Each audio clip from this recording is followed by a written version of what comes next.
Seventh term and 11th term of an AP are 39 and 5। देखिए कह रहे हैं कि एपी में जो 7th टर्म है और 11th टर्म है वो कितना है हमारा -39 और ये 5। तो कह रहे हैं कि आप इसमें वैल्यू ज्ञात फाइंड करो आप 20th टर्म्स की, और यहाँ पे सम of first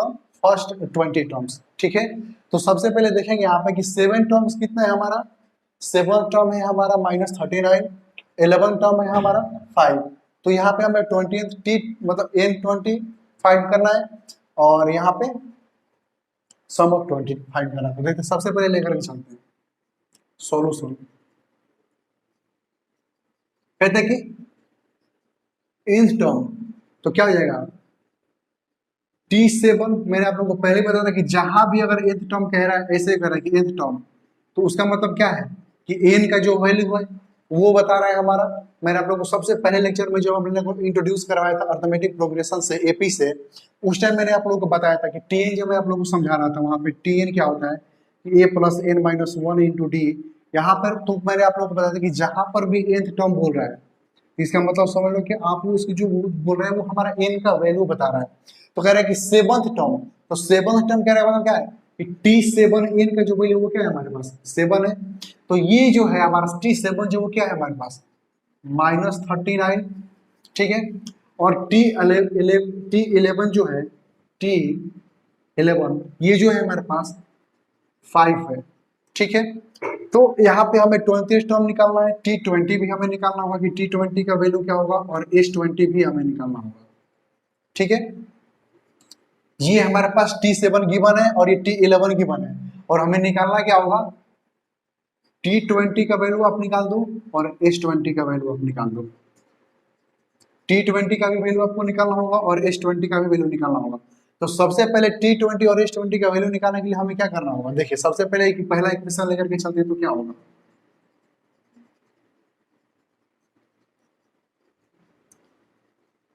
according to this question,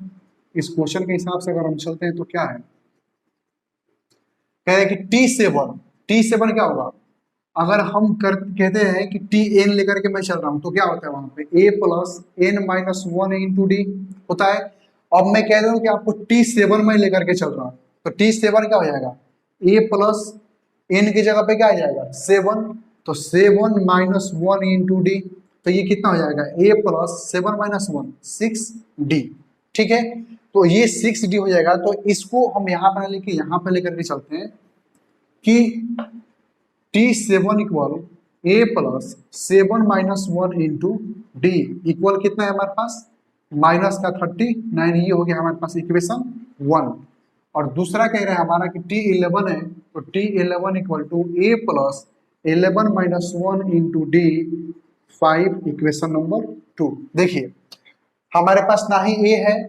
और ना ही हमारे पास d है, और जब तक से a और d का वैल्यू नहीं निकलेगा तब तक से ना ही हम T20 फाइंड कर सकते हैं और ना ही हम S20 फाइंड कर सकते हैं। तो सबसे पहले इस क्वेश्चन में हमारा ये काम है कि हम पहले a और d का वैल्यू निकालें, उसके बाद हम आगे कुछ करें। ठीक है, तो अब लेकर के चलते हैं। तो ये कितना हो जाएगा T7 कितना हो जाएगा हमारा a + 7 - 1 6d इक्वल में ये -39, और T11 कितना हो जाएगा a + 10d इक्वल में 5। ठीक है, ये हमारे पास दो इक्वेशन हो गया, और इन दोनों को हम सॉल्व कर देते हैं। तो सॉल्व करते हैं तो साइमल्टेनियस इक्वेशन के अकॉर्डिंग चलते हैं तो क्या हो जाएगा प्लस है तो माइनस, प्लस है तो माइनस, प्लस है तो माइनस, ये कितना हो जाएगा प्लस माइनस ये दोनों कैंसिल हो जाएगा, तो बचे क्या हमारे पास माइनस प्लस माइनस, तो 6 और -10, ये कितना हो जाएगा वैल्यू ये हमारे पास -4d, और ये कितना हो जाएगा माइनस माइनस प्लस, तो कितना हो जाएगा ये 44 माइनस का, तो ये कितना हो जाएगा माइनस माइनस कैंसिल, तो 4d इक्वल टू 44, तो देयरफॉर d इक्वल टू 44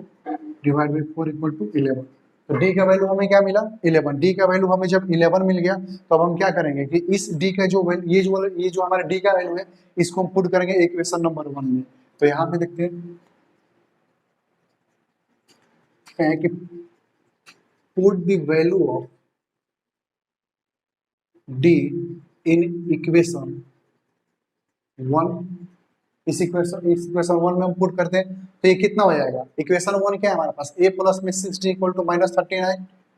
तो equation a plus 6d equal -39, तो a और प्लस 6d, 6 क्या d क्या है हमारे पास 11 इक्वल टू 39। तो ये कितना हो जाएगा, a plus 66 equal to 39 minus, तो a plus 66 minus minus plus 39, तो देयरफॉर a इक्वल टू कितना हो जाएगा, ये कितना हो जाएगा 5, और ये कितना हो जाएगा 9 10। ठीक है, ये माइनस का 105 आएगा। ठीक है, तो ये जो माइनस का 105 आ गया, तो यहाँ से हम क्या करेंगे कि a का वैल्यू मिल गया हमें और यहाँ पे d का भी वैल्यू मिल गया। तो अब लेकर के चलते हैं हम T20। तो T20 देखेंगे तो T20 कितना हो जाएगा, a plus 20 minus 1 into D, तो a प्लस 19d, 20 माइनस 1 कितना हो जाएगा 19, और d, तो a कितना है हमारे पास -105 प्लस 19, और d का वैल्यू कितना है हमारे पास 11, तो 105, ये हो जाएगा -105 और प्लस ये कितना हो जाएगा 19 11 9 1 और 9 10 और 1 1 तो 209 190 209, तो कितना हो जाएगा ये 5 4 और ये कितना हो जाएगा 1, तो ये आ गया हमारे पास T20 का वैल्यू 104। ठीक है, अब हम देखेंगे S20 कितना हो जाएगा। तो n का भी वैल्यू हमारे पास, s तो क्या है a का भी वैल्यू है हमारे पास और d का भी वैल्यू है हमारे पास, तो ये देखते हैं हमें यहाँ कितना होगा, S20 क्या होगा, T20 आ रहा है हमारा 104, S20 क्या हो जाएगा n/2 2a plus n minus 1 into D, S20 कितना है 20 डिवाइड बाई 2, और 2a कितना है हमारे पास a -105 और प्लस 20 माइनस 1, और d कितना है हमारे पास 11, ये कितना हो जाएगा 10, और ये -210 और प्लस 19 इंटू 1, तो ये कितना हो जाएगा हमारे पास ये 10, और ये -210 प्लस ये कितना हो जाएगा 209 कितना हो जाएगा 10, और इंटू ये हो जाएगा -1, तो ये कितना हो जाएगा -10, तो S20 इक्वल टू कितना हो जाएगा -10, और ये T20 इक्वल टू कितना हो जाएगा 104। ठीक है, ये हुआ हमारा टोटल आंसर। ठीक है, अब करते हैं हम दूसरा क्वेश्चन। दूसरा नंबर क्वेश्चन हमारा ये है, दूसरा नंबर कहता है कि first term of an AP is -5 and last term is 25, और टोटल नंबर क्या है हमारा 10 है। तो कहता है कि find the sum of all term. कहने का मतलब क्या है कि यहाँ पे जो फर्स्ट टर्म दिया हुआ है वो हमारा क्या है -5, तो फर्स्ट टर्म को किससे डिनोट करते हैं हम, फर्स्ट टर्म को हम ए से डिनोट करते हैं, तो ए कितना है हमारा, ए दे रखा है हमारा -5, ए है हमारा -5, और कहता है कि लास्ट टर्म जो है वो क्या है हमारा, तो लास्ट टर्म कह रहा है कि हमारा 25, तो टीएन कितना है हमारा 25, और टोटल नंबर कितना है हमारे पास, टोटल नंबर एन, तो एन कह रहा है हमारे पास 10 है। तो कहते हैं कि find the sum of all term, तो सम निकालने के लिए हमें क्या, सम का फॉर्मूला क्या होता है n/2 2a plus n minus 1 into D, ये होता है हमारा फॉर्मूला। तो हमें क्या चाहिए, हमारे पास n है, हमारे पास a है, तो n हो गया हमारा, a हो गया हमारा, चाहिए क्या हमें d चाहिए, और d आएगा कहाँ से, इस वाले फॉर्मूले से कि tn जहाँ पे भी निकाल देंगे वहां से d निकल जाएगा tn, तो a plus n minus 1 into D, तो यहाँ से हमारा tn का वैल्यू n d का वैल्यू निकल जाएगा, जब d का वैल्यू मिल जाएगा तो हम यहाँ से इस सम भी निकाल सकते हैं। तो क्या होगा यहाँ पे देखते हैं कि tn कितना है हमारे पास, ये 25 और a कितना है -5 प्लस n, तो n हमारे पास है नहीं, तो सॉरी n है हमारे पास 10 माइनस 1 इंटू ये d, तो 25 इक्वल -5 प्लस 9d, तो 9d इक्वल कितना हो जाएगा, यहाँ पे ऐसे कर लेते हैं हम कि 25 माइनस और -5 और ये -9D, तो कितना हो जाएगा 25 + 5 और -9D, तो ये हो जाएगा 30 = 9D। तो अब कह सकते हैं कि D = 30 / 9, तो 10 3 10 जो 30 और 3 3 जो 9, तो 10/3। तो D का वैल्यू क्या मिला हमें 10/3। और जब D हमें मिल गया तो यहाँ से S10 निकाल देंगे, तो S10 कितना हो जाएगा n/2, तो 10/2 और 2 × a का वैल्यू -5 प्लस n का वैल्यू कितना है हमारा 10 × 1 और -1 × में 10/3। देखिए ये 10/3, देखिए यहाँ से देख ये n है हमारे पास क्वेश्चन में दिया हुआ है, ये -5 भी हमारे पास क्वेश्चन में दिया हुआ है, और tn का जो वैल्यू है ये भी हमारे पास क्वेश्चन में गिवन है 25। ये कह रहा है कि जो फर्स्ट टर्म है वो है हमारा -5, जो लास्ट टर्म है tn वो है हमारा 25, और जो टोटल नंबर ऑफ टर्म्स है वो हमारे पास है 10। तो यहाँ से आप निकाल दो कि सम ऑफ ऑल टर्म, जितने हमारे पास टर्म्स हैं तो टोटल टर्म्स कितने हमारे 10 है। तो कह रहे हैं कि जितने हमारे पास कि find the sum of all term, जितने हमारे पास टर्म्स है उन सबका सम निकाल दो। तो हमारे पास टर्म्स कितने हैं 10, और इसका सम निकालना है। तो यहाँ से सम निकालने के लिए हमें क्या चाहिए होता है n चाहिए होता है, a चाहिए होता है और d चाहिए होता है। तो हमारे पास क्या है n भी है क्वेश्चन में दिया हुआ है, a भी क्वेश्चन में दिया हुआ है, लेकिन d हमारे पास नहीं है। तो d नहीं है तो d फाइंड करने के लिए क्या कहाँ जाना पड़ेगा हमें tn पे। तो tn का फॉर्मूला क्या होता है कि tn = a + n - 1 × d, और यहाँ से हमने d का वैल्यू फाइंड किया, तो d का वैल्यू कितना आ गया हमारे पास 10/3। तो 10/3 आ गया, और इस वाले जो d का वैल्यू हमें यहाँ से मिला, इस वाले को हमने पुट कर दिया यहाँ पे इस वाले d की जगह पे। अब इसको जब हम सोल्व करेंगे तो हमें क्या कहते हैं S10 का वैल्यू निकल जाएगा, तो ये तो ऑटोमेटिक हो जाएगा 5, और ये -10 + 9 × 10/3, तो ये कितना हो जाएगा 5। ये हो जाएगा हमारे पास 5 - 10 + 90/3, तो ये हो जाएगा 5, और ये कितना हो जाएगा -30 + 90/3, ये 5 कितना हो जाएगा ये 60 /3, तो 300/300। तो S10 कितना मिल गया हमें 100। तो फाइनल आंसर क्या आ गया हमारे पास कि D मिल गया हमें, D है हमारा 10/3 और S10 है हमारा 100। ये हुआ हमारा आंसर। ठीक है, हमने 2 क्वेश्चन के एग्जाम्पल के, अब हम तीसरे क्वेश्चन के आगे तीसरे क्वेश्चन की तरफ बढ़ते हैं। इसको कुछ नहीं करना, यहाँ पे हमें D चाहिए होता है, हमने D यहाँ से फाइंड किया, और उसी D का जो वैल्यू है हमने उसी को यहाँ पे पुट करके उसका पूरा का पूरा हमने सॉल्यूशन कर दिया, तो ये हमारा वैल्यू निकल करके आ गया। अब हम चलते हैं क्वेश्चन नंबर 3 की तरफ। Example number first n term of an AP is n²। जो AP के पहले 3 टर्म्स है, सॉरी जो फर्स्ट टर्म है AP का जो पहला फर्स्ट टर्म है उसका जो सम है वो हमारा n² कह रहा है। तो उसका कॉमन डिफरेंस क्या होगा कह रहा है कि आप D का वैल्यू आप निकालो कि D का वैल्यू क्या होगा। ठीक है, तो देखते हैं कि let sum of first n terms of an AP equal to Sn, तो फिर होगा कि Sn = n²। फिर कहते हैं कि पुट n = 1 2 3 4। तो S1 के लिए क्या हो जाएगा कह रहा है कि Sn = n², तो S1 = क्या हो जाएगा 1 का स्क्वायर 1, S2 क्या हो जाएगा 2 का स्क्वायर 4, S3 कितना हो जाएगा 3 का स्क्वायर ये 9,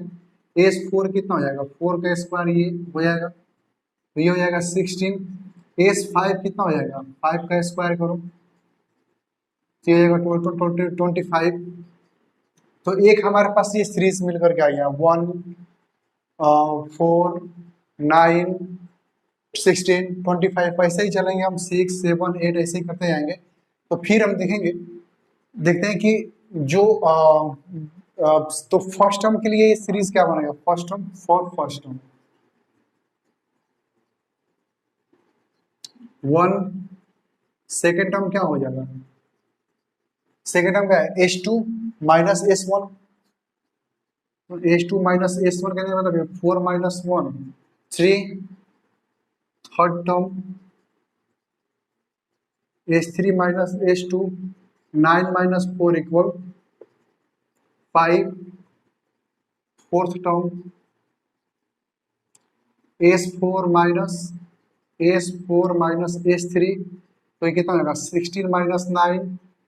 ये हो जाएगा हमारा 16 - 9, तो ये हो जाएगा हमारे पास 7, और फिफ्थ टर्म कह रहा है, तो फिफ्थ टर्म हो जाएगा हमारा कि S5 माइनस S4, ये हो जाएगा 25 - 16 इक्वल 9, तो सीरीज क्या बन के आ रहा है हमारा 1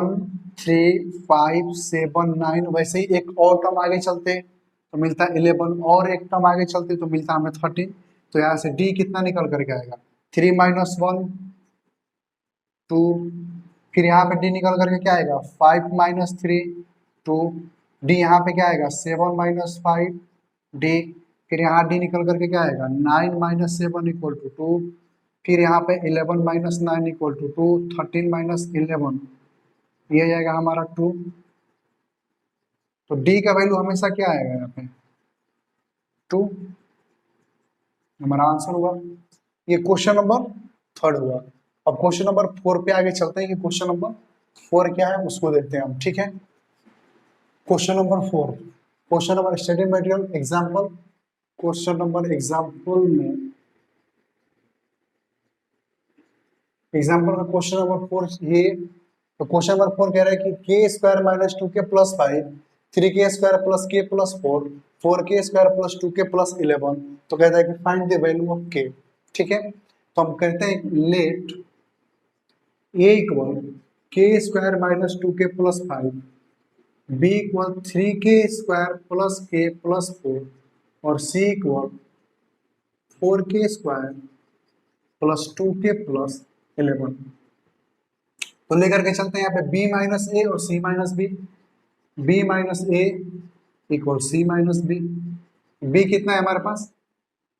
3k square plus k plus 4 minus k square minus 2k plus 5 equal c कितना है हमारे पास 4k square plus 2k plus 11 minus 3k square plus k plus 4, ठीक है। अब इसको हम सॉल्व कर देंगे,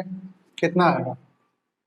3k square plus k plus 4 minus k square plus 2k minus 5 equal 4k square plus 2k plus 11 minus 3k square minus k minus 4, तो solve करेंगे तो कितना आएगा 3 - 1, तो 2k स्क्वायर प्लस और प्लस, तो 2 + 1 3k minus plus minus minus 1 equal 4 - 3 k square plus minus minus तो k 2k minus k, तो k और प्लस माइनस माइनस तो प्लस 7, ठीक है। 11 - 4 7, अब ये कितना हो जाएगा देखिए यहाँ पे कि 2k square plus 3k minus 1 minus k square minus k minus 7, तो 2 - 1 2k square minus k square, तो k स्क्वायर, और ये यहाँ पे k को देखें तो यहाँ इसका साइन प्लस और इसका साइन माइनस, तो प्लस माइनस माइनस तो 3 - 1 तो प्लस 2k, और ये माइनस माइनस प्लस तो माइनस का 8 इक्वल 0, तो ये हमारे पास इक्वेशन बन करके आया कि k square plus 2k minus 8, ठीक है। तो इसको सोल्व कर देंगे क्वाड्रेटिक इक्वेशन के बेस पे, तो क्वाड्रेटिक इक्वेशन में कितना होगा 4 2, ठीक है। 4 2 जा 8, 4 - 2 2, तो कितना हो जाएगा यहाँ पे k square minus sorry k square plus 2k minus 4k minus 8 equal 0, तो k और k प्लस 2 माइनस 2 और k प्लस 2 इक्वल 0, तो कितना हो जाएगा k प्लस 2 और k माइनस 4 इक्वल 0, तो k plus two equal to zero, therefore k equal to minus का फोर, सॉरी माइनस टू, और k minus four equal to zero, तो therefore k equal to four, तो k equal to four और minus का, ये हुआ हमारा answer. ठीक है, तो आज हम इस लेक्चर में इतना ही रहने देते हैं, मिलते हैं हम नेक्स्ट लेक्चर में।